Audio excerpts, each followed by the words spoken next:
Hi everyone, welcome city by super guide. मेरा नाम है आकाश शुक्ला। मैं हूं यूनिवर्सिटी ऑफ दिल्ली की एडमिशन वाली वेबसाइट पर और अब ये वेबसाइट जो है अपडेट हो चुकी है।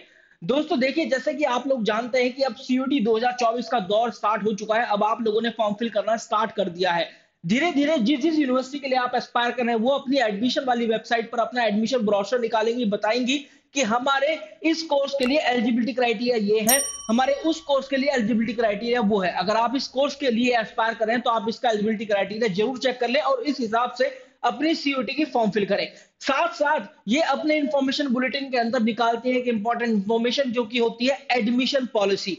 तो दोस्तों मैं यहाँ पर हूँ यूनिवर्सिटी ऑफ दिल्ली की एडमिशन वाली वेबसाइट पर। देखिए, यूजी एडमिशन 2024 और 25 ये अपडेट हो चुका है, जहां पर लिखा हुआ है cutug.nta.ntaonline.in। यहाँ पर आप रजिस्टर कर सकते हैं। अगर कोई जानकारी चाहिए तो आप यहाँ पर देख सकते हैं। ये पब्लिक नोटिस है और यहाँ पर बहुत से बच्चे बोल रहे हैं कि बीएचयू और डीयू नहीं दिखाई दे रहा, क्या वो बाहर हो गया? बाहर नहीं हुआ। डीयू तो कभी बाहर होगा ही नहीं सीयूटी से, तो इस बात को तो रहने दो। क्योंकि जो योगेश सिंह जी है वाइस चांसलर, उनका खुद एक बड़ा सपना बन चुका है, ठीक मामीदाला जगदीश जी की तरह इस एग्जाम को बड़े से बड़ा एग्जाम बनाना। और आने वाले टाइम में डीयू का कोई अगर एक आध कोर्स भी बच रहा होगा ना, तो वो भी सीयूटी के जरिए आपको एडमिशन देखने के लिए मिलेगा। तो दोस्तों यहाँ पर देखिए, बुलेटिन ऑफ इंफॉर्मेशन, अगर आप अंडर ग्रेजुएट एडमिशन पर क्लिक करते हैं तो ये आ चुका है bulletin of information under graduate admission academic session 2024-2025। तो चलिए मैं आपको दिखाता हूं उसकी एडमिशन पॉलिसी क्या है, क्या निकल कर आई है। 12 नंबर पेज पर आपको यहाँ पर देखने के लिए मिल जाएगी इसकी एडमिशन पॉलिसी। आप 12 नंबर पेज पर जाइएगा तो आपको यहाँ पर देखने के लिए मिल जाएंगी। पूरी की पूरी पढ़ लीजिएगा। मैं एक बार आपको समझा देता हूँ कि आखिरकार इन्होंने मोटा मोटा क्या लिखा हुआ है अपनी एडमिशन पॉलिसीज में। सबसे पहला पॉइंट जो बहुत इंपॉर्टेंट है आपके लिए जानना समझना, कि अगर आप सीयूटी यूजी 2024 का एडमिशन लेना चाह रहे हैं तो सभी यूजी कोर्सेज के अंदर आपका एडमिशन हो सकता है यूनिवर्सिटी ऑफ दिल्ली के। और ये अगर आप स्कूल ऑफ ओपन लर्निंग से या फिर non collegiate women education board NCWE board वाले हैं, या फिर फॉरेन नेशनल जो बच्चे हैं, मतलब फॉरेन नेशनल जो है, ये एडमिशन लेना चाहते हैं तो इनका सीयूटी के जरिए नहीं होगा, इनका कोई और माध्यम से होगा। ऐसे बच्चे जो कि क्लास 12 पास है या फिर equivalent from a single recognised board pass है, वो इसके लिए एलिजिबल है। सभी बच्चों को यह जरूरी है कि सीयूटी यूजी 2024 के अंदर वही फिल करे जो कि वो क्लास 12 के अंदर पढ़ रहा है और उन्हीं सब्जेक्ट टेस्ट के अंदर अपियर हो। चौथा बहुत इंपॉर्टेंट, कि अगर किसी बच्चे को जो सीयूटी या एनटीए ने जो जारी करी है सब्जेक्ट की लिस्ट, उनके अंदर अगर उसको अपना डोमेन नहीं मिलता तो उससे सिमिलर डोमेन सब्जेक्ट ले ले।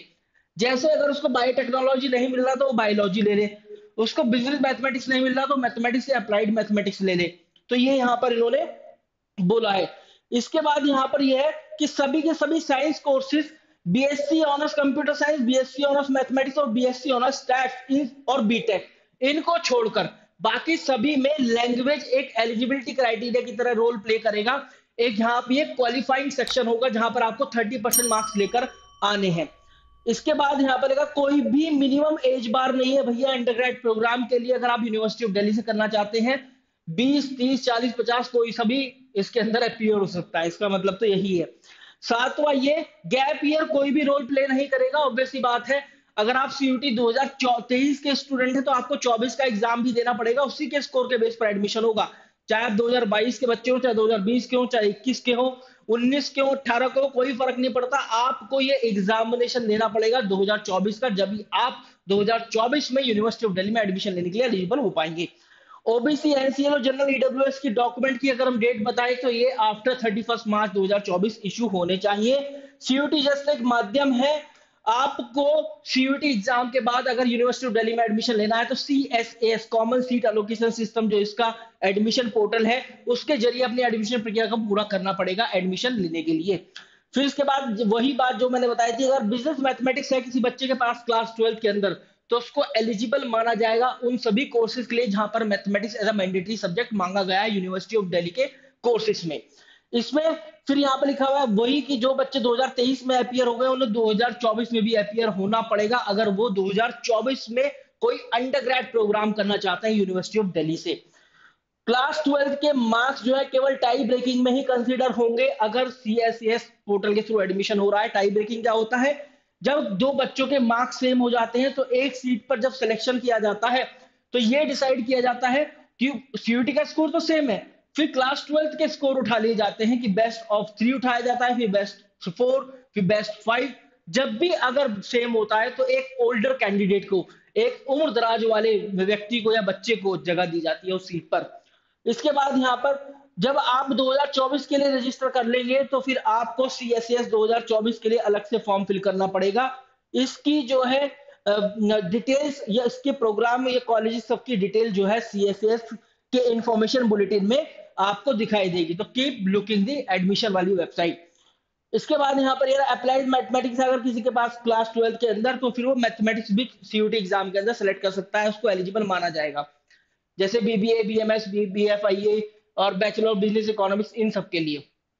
इसके अलावा कोई ऐसी पेनल्टी नहीं है स्ट्रीम चेंज करने के लिए। भाई अभी भी सुन लो, साइंस के बच्चे फायदा उठा सकते हो बीकॉम ऑनर्स करने का। यूनिवर्सिटी ऑफ दिल्ली से बहुत तगड़ा स्कोप है, एटलीस्ट साइंस से तो बहुत तगड़ा स्कोप है यूनिवर्सिटी ऑफ दिल्ली में बीकॉम ऑनर्स का।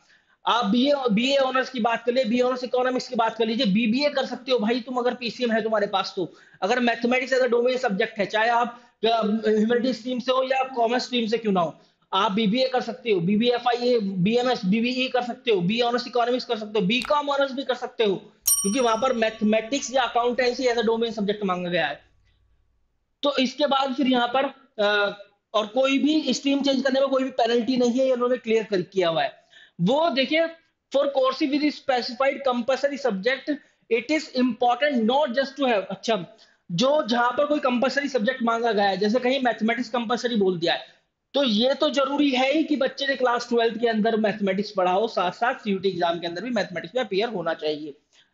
फिर 17 पॉइंट है, अगर बच्चा जनरल टेस्ट लेता है, ठीक है, अगर बच्चा जनरल टेस्ट लेता है और कोई ऐसे कोर्स के लिए अप्लाई कर देता है जिसके अंदर जनरल टेस्ट मैंडेटरी नहीं है, तो उसका ओवरऑल स्कोर पर कोई इंपैक्ट नहीं पड़ेगा, क्योंकि उस कोर्स के लिए university of Delhi general test का स्कोर उठाएगी ही नहीं, कंसीडर नहीं करेगी, क्योंकि उस कोर्स के लिए जनरल टेस्ट मांगा ही नहीं गया है।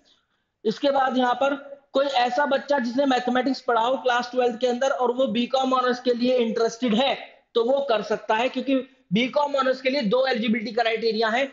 लैंग्वेज सेक्शन में से एक language plus accountancy plus 2 other domain. दूसरा एलिजिबिलिटी क्राइटेरिया ये है language plus mathematics plus 2 other domain. तो अगर आपके पास मैथमेटिक्स है तो आप ये दूसरे वाला जो एलिजिबिलिटी क्राइटेरिया उसको सेटिस्फाई करते हैं, आप बीकॉम ऑनर्स कर सकते हैं। और फर्दर इंफॉर्मेशन के लिए आप यूनिवर्सिटी ऑफ दिल्ली की वेबसाइट चेक कर सकते हैं, जो कि है admission.uod.ac.in। Guys, this is all about the video. I hope कि this video helped और ये वीडियो काफी यूजफुल रहा होगा आप लोगों के लिए in considering the admission policies of University of Delhi in 2024-2025 session. Wish you very good luck. Thank you very much. 7676564400 पर आप कॉल कर सकते हैं for any query related to the CUT examination.